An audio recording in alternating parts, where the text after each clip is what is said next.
जय श्री कृष्ण। हरितालिका शब्द हरत और आलिका शब्द से मिलकर बना है, जिसका अर्थ क्रमशः अपहरण और महिला मित्र है। हरितालिका तेज की पौराणिक कथा के अनुसार देवी पार्वती की सहेली उन्हें घने जंगल में ले गई ताकि उनके पिता उनकी इच्छा के विरुद्ध उनका विवाह भगवान विष्णु से न करा सके।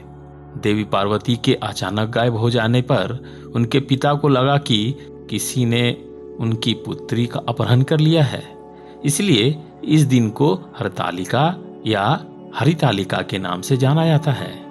देवी पार्वती ने भगवान शिव को प्रसन्न करने के लिए जंगल में कठोर तपस्या की थी। देवी पार्वती के दृढ़ संकल्प के कारण भगवान शिव ने उन्हें आशीर्वाद दिया ताकि उनसे विवाह करने की उनकी इच्छा पूरी हो जाए। चूंकि देवी पार्वती की एक सहेली ने उन्हें भगवान शिव को पति के रूप में पाने में मदद की थी, इसलिए इस दिन को महिला मित्रों के बीच दोस्ती की एकजुटता के रूप में भी मनाया जाता है।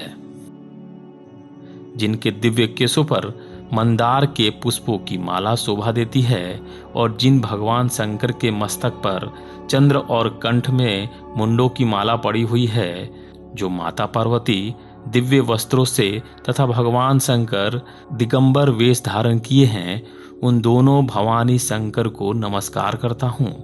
कैलाश पर्वत के सुंदर शिखर पर माता पार्वती जी ने श्री महादेव जी से पूछा, हे महेश्वर, मुझसे आप वह गुप्त से गुप्त वार्ता करिए जो सबके लिए, सब धर्मों से भी सरल तथा महान फल देने वाली हो।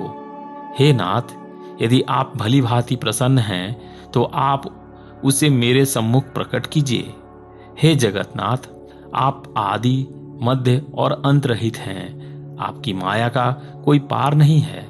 आपको मैंने किस भांति प्राप्त किया, कौन से व्रत तप या दान के पुण्य फल से आप मुझको वर रूप में मिले। श्री महादेव जी बोले, हे देवी, यह सुन, मैं तेरे सम्मुख उस व्रत को कहता हूँ जो परम गुप्त है। जैसे तारागणों में चंद्रमा और ग्रहों में सूर्य, वर्णों में ब्राह्मण, देवताओं में गंगा, पुराणों में महाभारत, वेदों में साम और इंद्रियों में मन श्रेष्ठ है, वैसे ही पुराण और वेद सब में इसका वर्णन आया है, जिसके प्रभाव से तुमको मेरा आधा आसन प्राप्त हुआ है। हे प्रिय, उसी का मैं तुमसे वर्णन करता हूँ। सुनो। भाद्रपद मास के शुक्ल पक्ष की हस्त नक्षत्र संयुक्त तृतीया तीज के दिन इस व्रत का अनुष्ठान मात्र करने से सब पाप का नाश हो जाता है। तुमने पहले हिमालय पर्वत पर इसी महान व्रत को किया था, जो मैं तुम्हें सुनाता हूँ। पार्वती जी बोली, हे प्रभु, इस व्रत को मैंने किस लिए किया था, यह मुझे सुनने की इच्छा है, सो कृपया करके कहिए।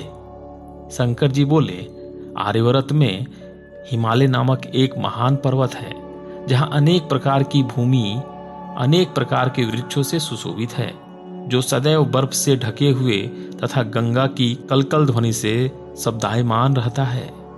हे पार्वती जी, तुमने बाल्यकाल में उसी स्थान पर परम तप किया था और 12 वर्ष के महीनों में जल में रहकर तथा वैशाख मास में अग्नि में प्रवेश करके तप किया। श्रावण के महीने में खुले में निवास कर अन्न त्याग कर तप करती रहीं। तुम्हारे उस कष्ट को देखकर तुम्हारे पिता को बहुत चिंता हुई। वे चिंतातुर होकर सोचने लगे कि मैं इस कन्या की किससे शादी करूं। इस अवसर पर दैव्य योग से ब्रह्मा जी के पुत्र नारद जी वहां आए। देवर्षि नारद ने तुम शैलपुत्री को देखा। तुम्हारे पिता हिमालय ने देवर्षि को अर्घ्य पाद आसन देकर सम्मान सहित बिठाया और कहा, हे मुनिवर, आपने यहाँ तक आने का कष्ट कैसे किया है, कहिए क्या आज्ञा है। नारद जी बोले, हे गिरिराज, मैं विष्णु भगवान का भेजा हुआ यहाँ आया हूँ। तुम मेरी बात सुनो। आप अपनी कन्या को उत्तम वर को दान करें। ब्रह्मा, इंद्र, शिव आदि देवताओं में विष्णु भगवान के समान कोई भी उत्तम नहीं है, इसलिए मेरे मत से आप अपनी कन्या का दान भगवान विष्णु को ही दें। हिमालय बोले, यदि भगवान वासुदेव स्वयं ही कन्या को ग्रहण करना चाहते हैं और इस कार्य के लिए ही आपका आगमन हुआ है, तो वह मेरे लिए गौरव की बात है। मैं अवश्य उन्हें ही दूंगा। हिमालय का यह आश्वासन सुनते ही देवर्षि नारद जी आकाश में अंतर्ध्यान हो गए और शंख, चक्र, गदा, पद्म एवं पीतांबरधारी भगवान विष्णु के पास पहुंचे। नारद जी ने हाथ जोड़कर भगवान विष्णु से कहा, प्रभु, आपका विवाह कार्य सुनिश्चित हो गया है। इधर हिमालय ने पार्वती जी से प्रसन्नपूर्वक पूछा, हे पुत्री, मैंने तुमको गरुड़ ध्वज भगवान विष्णु को अर्पण कर दिया है।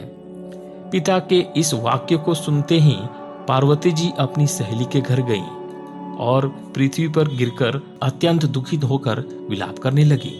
उनको विलाप करते हुए देखकर सखी बोली, हे देवी, तुम किस कारण से दुखी हो, मुझे बताओ, मैं अवश्य ही तुम्हारी इच्छा पूर्ण करूंगी। पार्वती जी बोली, हे सखी, सुन, मेरी जो मन की अभिलाषा है सुनाती हूँ। मैं श्री महादेव जी को वरण करना चाहती हूँ। मेरे इस कार्य को पिता ने बिगाड़ना चाहा, इसीलिए मैं निसंदेह इस शरीर का त्याग करूंगी। पार्वती के इस वचनों को सुनकर सखी ने कहा, हे देवी, जिस वन को तुम्हारे पिता ने न देखा हो तुम वहां चली जाओ। तब हे देवी पार्वती, तुम अपनी सखी का यह वचन सुन ऐसे ही वन में चली गई। पिता हिमालय ने तुमको घर पर न पाकर सोचा कि मेरी पुत्री को कोई देवता, दानव अथवा किन्नर हरण करके ले गया है। मैंने नारद जी को वचन दिया था कि मैं पुत्री का गरुड़ ध्वज भगवान के साथ वरण कराऊंगा। हाय, अब यह कैसे पूरा होगा? ऐसा सोचकर वे बहुत चिंतित हो मूर्छित हो गए। तब सब लोग हाहाकार करते हुए दौड़े और मूर्छित होने पर गिरिराज से बोले कि हमें आप अपनी मूर्छता का कारण बताओ। हिमालय बोले, मेरे दुख का कारण यह है कि मेरी रत्न रूपी कन्या को कोई हरण कर ले गया है, या किसी सिंह या व्याघ्र ने मार डाला है। वह न जाने कहाँ चली गई है, या किसी राक्षस ने मार डाला है। इस प्रकार कहकर गिरिराज दुखित होकर ऐसे कांपने लगे जैसे तीव्र वायु के चलने पर कोई वृक्ष कांपता है। तत्पश्चात हे पार्वती, तुम्हें गिरिराज साथियों सहित घने जंगल में ढूंढने लगे। सिंह, व्याघ्र, रीछ आदि हिंसक जंतुओं के कारण वन महाभयानक प्रतीत होता था। तुम भी सखी के साथ भयानक जंगल में घूमती हुई वन में एक नदी के तट पर गुफा में पहुंची। उस गुफा में तुम आनी सखी के साथ प्रवेश कर गई, जहां तुम अन्न जल का त्याग करके बालू का लिंग बनाकर मेरी आराधना करती रही।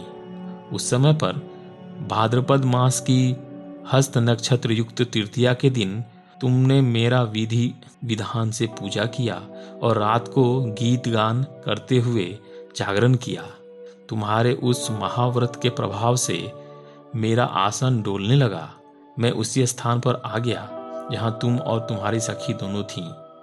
मैंने आकर तुमसे कहा, मैं तुमसे प्रसन्न हूं, तुम मुझसे वर मांगो। तब तुमने कहा कि हे देव, यदि आप मुझसे प्रसन्न हैं तो आप महादेव जी ही मेरे पति हों। मैं तथास्तु कहकर कैलाश पर्वत को चला गया और तुमने प्रातः होते ही मेरी उस बालू की प्रतिमा को नदी में विसर्जित कर दिया। हे सुबह, तुमने वहां अपनी सखी सहित व्रत का पारण किया। इतने में ही तुम्हारे पिता हिमवार भी तुम्हें ढूंढते ढूंढते उसी घने वन में आ पहुंचे। उस समय उन्होंने नदी के तट पर 2 कन्याओं को देखा तो ये तुम्हारे पास आ गए और तुम्हें हृदय से लगाकर रोने लगे और बोले, बेटी, तुम इस सिंह व्याधि युक्त घने जंगल में क्यों चले आई? तुमने कहा, हे पिता, मैंने पहले ही अपना शरीर शंकर जी को समर्पित कर दिया था, किंतु आपने ऐसा कार्य किया कि इसीलिए मैं चली आई। ऐसा सुनकर हिमवार ने तुमसे कहा कि मैं तुम्हारी इच्छा के विरुद्ध यह कार्य नहीं करूंगा। तब वे तुम्हें लेकर घर आ गए और तुम्हारा विवाह मेरे साथ कर दिया। हे प्रिय, उसी व्रत के प्रभाव से तुमको मेरा अर्धासन प्राप्त हुआ है। इस व्रत राज को मैंने अभी तक किसी के सम्मुख वर्णन नहीं किया।